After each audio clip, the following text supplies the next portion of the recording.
Welcome everyone. Good to see everybody here on this Thursday afternoon. You'll have noticed that I didn't have the problems with the camera this week that I've had the last couple of weeks because I didn't bother to record video locally. I've given up on that now. We're recording audio locally and that's it. So that seems to have sorted out my problems. Thank goodness. It's a snowy day here in the northeast of England, just 10 minutes outside of Durham. I built a 5-foot snowman this morning, very quickly before I took little man to school. So it's been an interesting day. Seems to have melted, and now it's kind of sleet, rain, horrible thing that going on outside the window now. I'm not sure what's going on. And interesting that that's the case outside of my window because having spoken to our guest before the show, Emanuel, welcome to the show. It's a very different case outside of your window, right? Hi, Paul. Yeah, thanks for having me, man. I absolutely envy you. We're having the complete opposite of what you're having. I wish I could just feel the snow that you're feeling out there, but man, we're blistering. We're burning up in this Durban heat. But it's fun. It's fun. It's fun. If you survive that, you'll survive anything. It's all right. Yeah, but you guys are coming out of that now. You're heading towards autumn, so it should start to ease off soon, right? That's it. It's just the humidity, though. Like I took a walk to the car park outside of my office, and then I was like, I'm burning up. So it's not as bad, but you certainly do feel it coming out of your office and going to the car park. So yeah, but it's good. It's good. If you can survive in Durban, I think you can survive anywhere. It's the extremes. Yeah, it's funny. I was watching videos this morning of the snow in California. Obviously, they don't see a lot of snow there, and it's like 3-4 foot shoveling it off the roofs of their cars and showing that to my son. Like, you know, we've got news here in the UK, and like in the south of the country, they've probably got. I mean, there's warnings of up to 40 centimeters of snow. I don't think that's actually happened, but you know, Wiltshire area where they had about 2 or 3 centimeters of snow, and the Wiltshire police were telling everybody to stay home. And my next door neighbours are actually from Wiltshire, and they've just moved up here. And she was like, "Will the schools close?" I was like, "No, we don't need that. That's even big cold weather up here. When it gets above 4 or 5 inches, then your school might close, but it's unlikely. It's the northeast. We're well accustomed to this weather. Just don't go too far that way because you'll end up in the farmlands. You will get snowed in." Yeah, two extremes. Absolutely. But great to have you on the show, Emanuel. Obviously, you're with the Blake Group. Is there business development director? Is that your job title? I can't quite remember your job title. You could call me whatever you want, mate. but you're quite close. You're quite close. So business development and growth for the group. Man, it's a challenge to wear that hat in this economic climate, not just in South Africa but globally. But I tell you what, it's fun because you tend to stretch yourself and you tend to become very, very creative when you're in business development. So, you know, that's something that you know pretty well about. I know well. Yeah. It's fun to get creative with sales relevant titles because there's a lot of people who just shut the door on you just reading your job title, which is unfair. But I can understand why, seeing some of the practices out there. But before we get into too much of that, Emanuel, like I'd love to hear a little bit of like a potted history of your career, because a lot of the people I speak to on this show, it's a very simple answer. Like, I accidentally fell into contact centers. I've been there for 25 years. I've rose through the ranks and I got to a senior level and here I am. And I had a quick read through your LinkedIn and it reads almost the exact opposite of that. So much like myself, I pivoted into contact centers from a completely different career. I would love to hear some of the story from where you came from and what your background is. Yeah. So, I mean, definitely it didn't come from a contact center space. But I wouldn't say it happened by accident. So I've got a background in finance. I started off in investment banking, and then I moved on to corporate banking. I spent about 10 years in one of the corporate banks here in South Africa in the digital banking space. Built a nice career there, and I thought, it's happening, it's great. And then the Blake Group was sort of clients of ours, and then they sort of reached out to me and said, "Listen, we know you, we see you around. what do you think? What do you think we could do? Could we do something together? And I thought, I don't know. This contact center thing is probably, it's saturated in Durban, and I knew all the contact centers in Durban, but I thought, definitely not for me. But we went through the process, and I thought about it. I said, well, listen, I probably need a challenge, and I always love a challenge, right? Mm-hmm. So I thought about it, and I said, let's go for it. So it's been almost 3 years now. 3 years coming into the contact center space. Amazing. And that's pretty much the same time that I joined the contact center space as well. So really? I feel like we have a shared history, Emanuel. And do you know what? I see you a lot about on LinkedIn, and you're one of the few people that I see on there that genuinely tries to take part in conversations and adds value to what people are saying. And that's part of the reason why I wanted to invite you on the show, is to kind of give you that opportunity to kind of get in front of some more people and talk to them a little bit more about who you are, because it's rare to meet somebody that understands how to work relationships. I talk to a lot of people. I managed Jimmy Horsang's inbox for quite a while on LinkedIn. Still take care of it a little bit for him. And the way people outreach on especially LinkedIn, but email and phone calls, like, it's just baffles me how any of these businesses manage to drive business, drive success, or actually achieve any of their pipeline. When you hear of all the jobs being lost in the big SaaS industries and things like that, I can actually understand why, because we're driving a lot of the time, those businesses driving the wrong behaviors from their people and not even questioning it. Absolutely, yeah. And I mean, when you talk about sales, I think it's definitely evolved over time. The proverbial thought about salespeople is, the used car salesman guy who's going to call you and penetrate you with these calls and drive you. But I thought, that's probably not the way to do it. And I think a good way to do it, and probably the right way to do it, is to develop those relationships with clients and be genuine about it. And so when I came into this contact center industry and I looked around and I thought, man, this industry is quite small. It's a little hub and everyone knows each other. And here's this new guy who doesn't even come from the industry. I was, for the first 6 months, in the midst of COVID, I was completely lost for the sake of content. But I thought, let me give it some time and let's see how it works out. So as you said, for me, it's just about getting close to people, genuinely making contacts. And I remember the first interaction you and I had, I actually thought you were spamming me. I was like, who the heck is this guy? He's reaching out to me.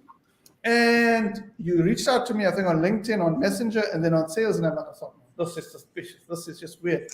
Yeah. And but then I actually learned quite a bit from you, because I was looking at your content and how you would do things, and I thought, this guy's genuine. So I think we've built a nice relationship over time. And yeah, absolutely. I think that's, people forget how the world is built on people and relationships. And I'll hold my hand up. When I first started out in the industry, I was guilty of sending some pretty spammy messages. I tried it. I didn't like it. It didn't get the results I wanted, so I stopped doing it. And I think that is probably the difference between the likes of ourselves and a lot of the other people I see out there. Like, you learn from your mistakes. It's okay to make mistakes. I look back and read some of those messages sometimes, and I scroll back in chat history with people. I'm like, oh my, did I actually send that? That's awful. But you've got to try these things to know they don't work, but then learn and move on. And I think you're completely right. Some of the best relationships I've got now, 3 years down the line, like yourself, I started talking to people 2.5 years ago. And, every now and then, one of the things I like to do is as I go back through my history of conversations, and I'll just have a look through and look for familiar names. I go, okay, that guy's somebody I spoke to, a year and a half ago. I wonder how they're getting on. And it's that genuine curiosity, not with a sale in mind, but with the curiosity to help people where I can. And I know you're much the same as that. So your predominant industry that you guys work with is collections, right? That's probably the bulk of the business, and that's where we started off, and 33 years ago in the making. So the group is pretty old in terms of our maturity and what we've done in the market. But we've managed to diversify a bit in terms of the BPO contact center space as well as software development. But yeah, pretty much the collections is the bulk of who we are. It's awesome. So what I will say is, whilst we're on this show, guys, if anybody wants to kind of ask questions from Emanuel or myself, okay, this is a live event. It's not pre-recorded. We are actually sat here. It is 15/11, 9th of March in UK time. It's a little bit. I'm 2 hours ahead of Emanuel, so this guy's working overtime right now. He's out of office hours. But if you want to ask questions, it does come up on the screen. We can answer them. I'll put you up on the screen if it's a sensible question. Don't ask silly questions. We'll ask sensible questions. There's no such thing as a silly question. Let's be fair. I thought that until I came onto LinkedIn. That's what they tell you until it's very silly questions. So digging a little bit deeper, then obviously you guys must have, certainly in the time that you've been with the Blake Group, you must have seen some big changes in collections during that time. Obviously going through COVID and now into this economic downturn that everybody's going through. So what sorts of differences have you seen in what clients want and how you guys are having to respond to those challenges? Wow, it's been an absolutely interesting time in the last, probably I say the last year. And what we see is that you find there's a spillover coming out of COVID. And if you take a few steps back, we go into COVID, we were in this pandemic where our clients were not sure at all what was going on in the economy. Ourselves were not completely sure. Everyone is just uncertain of what's happening in the economy. And so when our agents would make those calls for debt collection, you'd find a consumer on the other side of the line saying, well, I just lost my job. How do you expect me to pay this? The agent has almost no comeback for that. So it was very challenging. Then our client, who is the credit provider themselves, went through a patch where there were almost no credit applications. So basically, the bucket was drying up. And so some of the clients were able to weather the storm, ourselves as well, because we go back 10, 15 years in relationships with some of these clients. So they stayed with us during that period. Fast forward now, over a year later, we see, the taps are slowly opening up quite a bit. There's a lot more credit that's being extended into the market. The agents are seeing a lot more success in the way we call and recovering those funds. However, the market right now, in terms of the global economy, is under severe strain. What we do see is that the consumer, whether it's just South Africa, the US, UK, is completely under strain when it comes to disposable income. Yeah. And you find that they're just not able to meet those short-term debts, and that's the common theme that we're seeing during our collections process and our various campaigns. And it goes across various campaigns, whether you're collecting for a telco, a retailer, a bank, any other financial services industry. You're seeing the disposable income of consumers that are under severe strain at the moment. It's like I was talking with Chris Warburton a couple of weeks back, well, probably a couple of months back now, to be fair. And Chris obviously works very much in the consulting, in the collection space and debt collection space. And one of the things he mentioned was, when COVID happened, everybody expected customers to go over the edge in terms of their spending and end up in debt. And actually, the reverse happened. A lot of people ended up saving money because they weren't going out, they weren't going and doing things, they weren't putting couldn't do projects. And so they saved that money up. But then what's happened is people have spent a lot of that money afterwards kind of treating themselves because COVID happened, couldn't get on holiday, we'll get all this work done, people building remote offices now in the bottom of their gardens, all these sorts of things. And now this second economic downturns hit probably on, there's lots of different impacting factors. I'm going to get into that. But people's savings have been dried up by the last couple of years. And I suspect there's pretty much nothing for a lot of people to fall back on.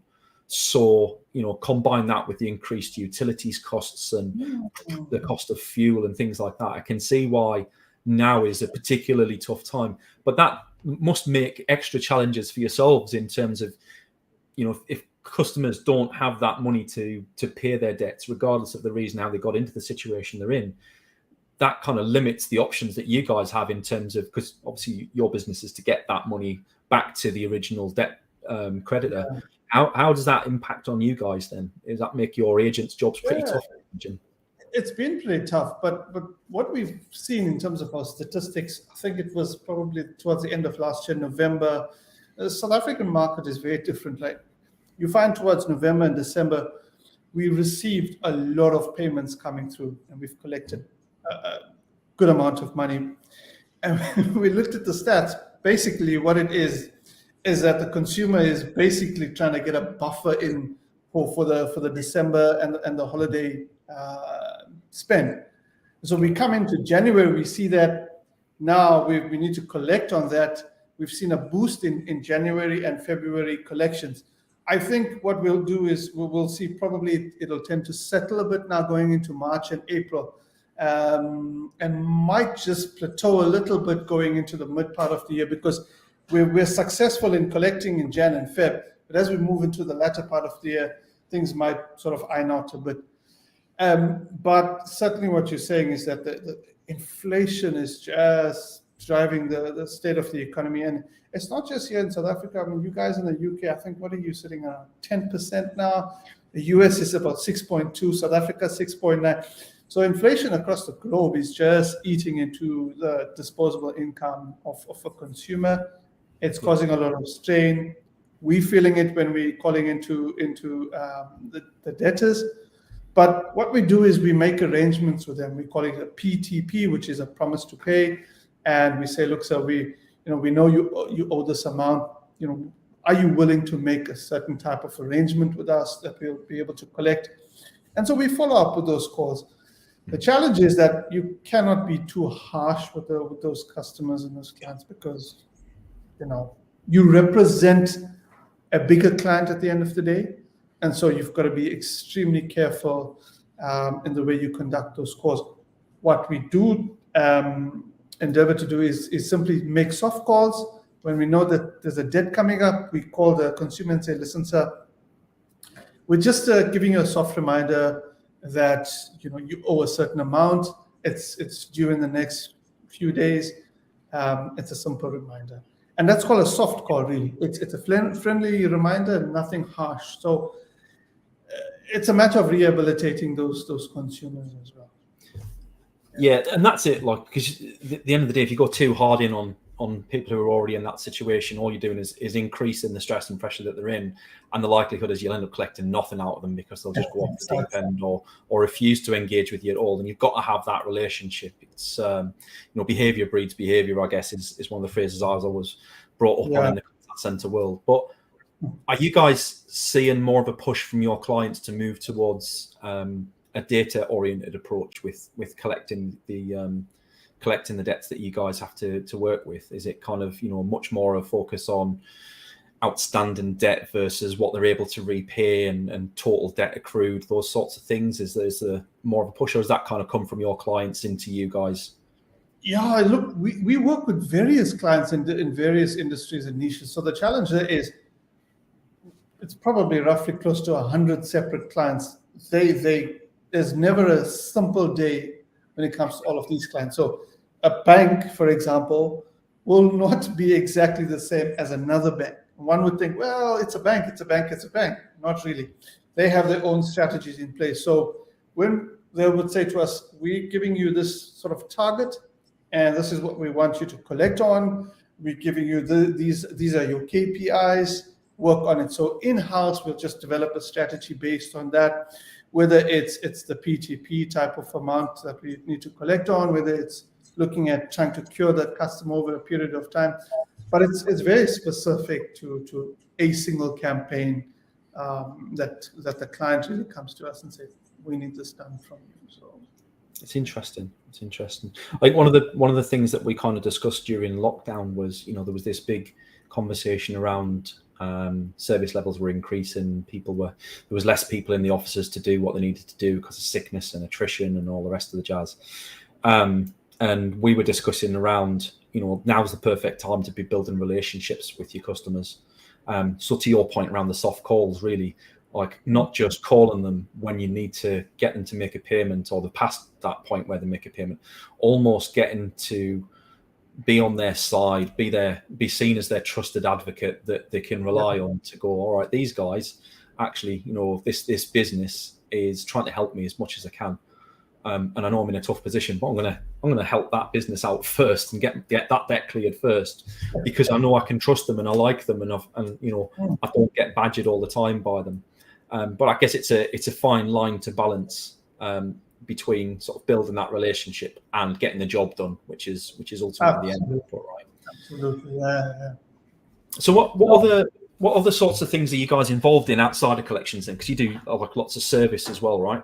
Or you're starting to do more service, I should say. We're doing a lot more, right? So as I say, the collections business is the bulk of what we do, and we are quite revered and almost feared and respected in the market for being debt collectors.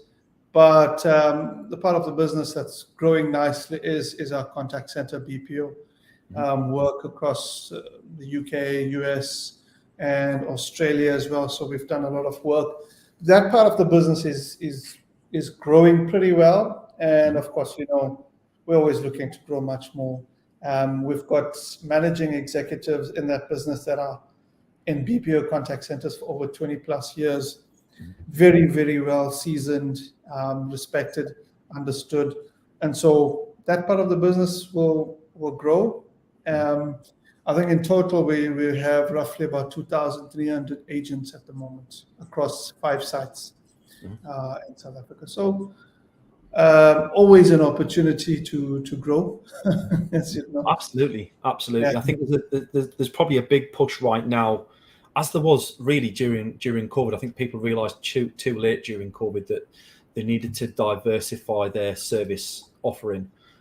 So it's not always just a case of we need to push things out to a player in South Africa because we want to labour arbitrage and we want to do things cheaper or more efficiently or whatever.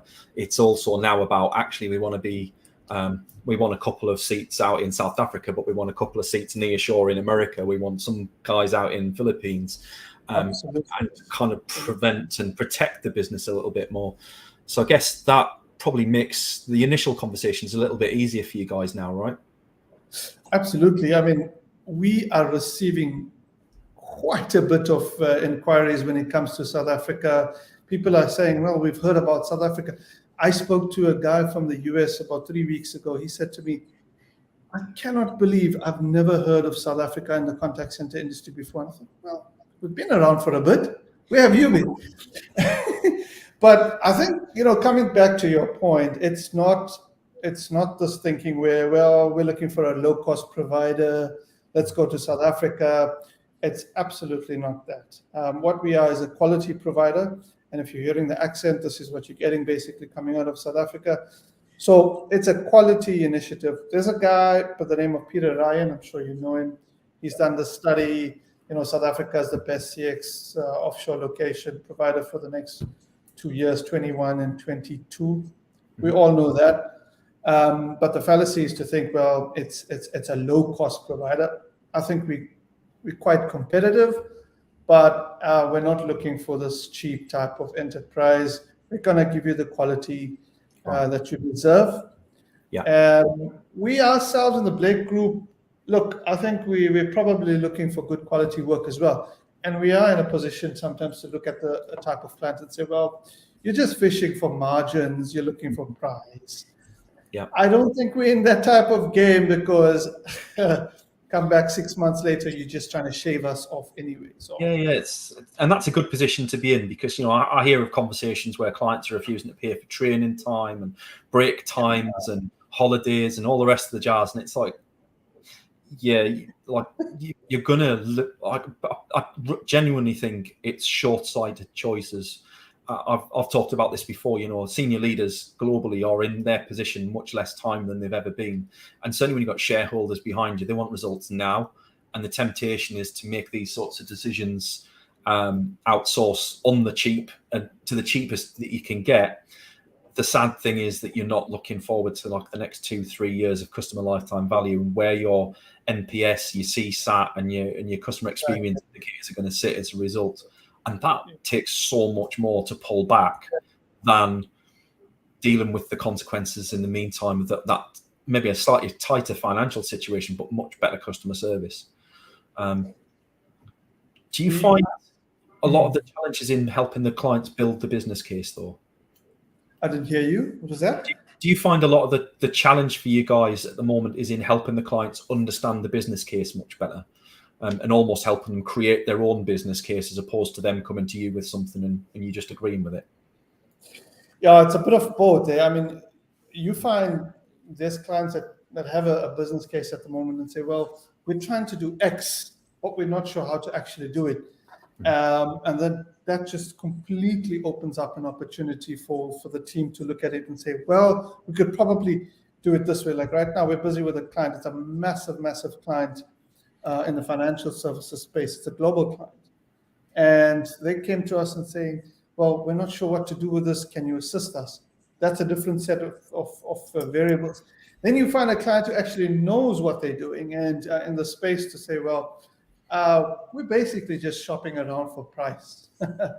And those ones are interesting ones because we would probably price around a certain benchmark to competitors.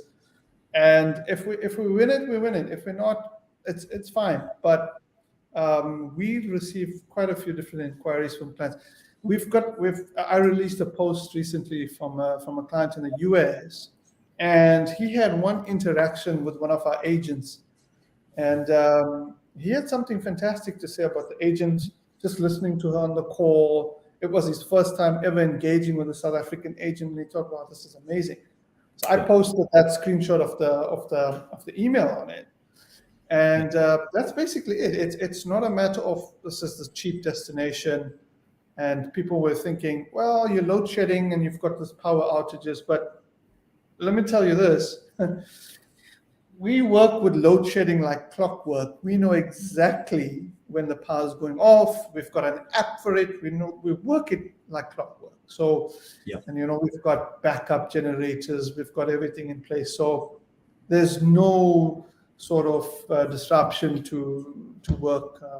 There's no, it's just forward thinking and strategy, right? And when you don't get to 2,300 agents without having that sort of strategy and forethought. So, I remember when we first spoke probably a couple of years ago, and you were somewhere near half that size. So you've done incredibly well over the last couple of years to bring those forward. And it sounds like you've got a lot on the pipeline to come forward as well. So fantastic to hear of a bit of a success story on the show as well. And couldn't have a nicer guy on the show to chat with me about. So guys, if you're watching the show and you haven't connected with Emanuel on LinkedIn, please do, because he's one of the few guys that I see out there that works really hard at building network and genuinely helping people. So I can't recommend you high enough. And it's not just about selling, right? I mean, I think when people look at your title, they think, oh, business development. This guy, 5 minutes later after we connect, he's going to send me a pitch.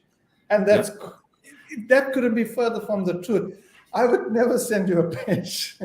I'm all about building relationships. And that's something that I've brought into the group to say, well, yes, we understand that the business needs to grow, but look at the longevity of it. We're looking at growing the business, not just financially, but in our reputation and who we are, and also our network, right? I mean, you, for example, you and I have been chatting for a long time, and you've grown your network. And for me to see you doing this, I'm really proud of you, and it from where you've come, and it's good. You've built your network, and that's essentially what we're all trying to do, right? Because it's fun, and not everybody can do that. That's the thing. Is like not everybody enjoys having those personal relationships with people and putting themselves out there to do that. It just takes a certain sort of person. It's not something I'm proud of. It's just it's who I am. And I'm fortunate enough that I get to be who I want to be now, as opposed to being stuck in corporate where I perhaps had to wear a different hat and be guarded in terms of who I was. Well, look, Emanuel, it's been fantastic to chat with you today. It's a really interesting, very different conversation to what I'm used to having on the show, and very welcome change. Hopefully, we'll see you again on the show in another while, and we'll hear an update as to how you guys have been getting on. Thanks very much for coming on. Yeah, Paul, it's been awesome, man. So, I mean, I'll probably be attending a conference in the US at the end of April. So if anyone from your show is listening, you're welcome to come say hi in Vegas and probably in New York. Come say hi. We'll catch up. We'll have a coffee, and yeah, we'll talk about South Africa and have Tequilas some and fun. beer. Yeah.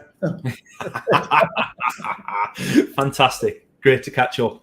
Have a fantastic Thursday evening, everyone, wherever you are in the world, or Thursday morning, I guess, if you're in Australia.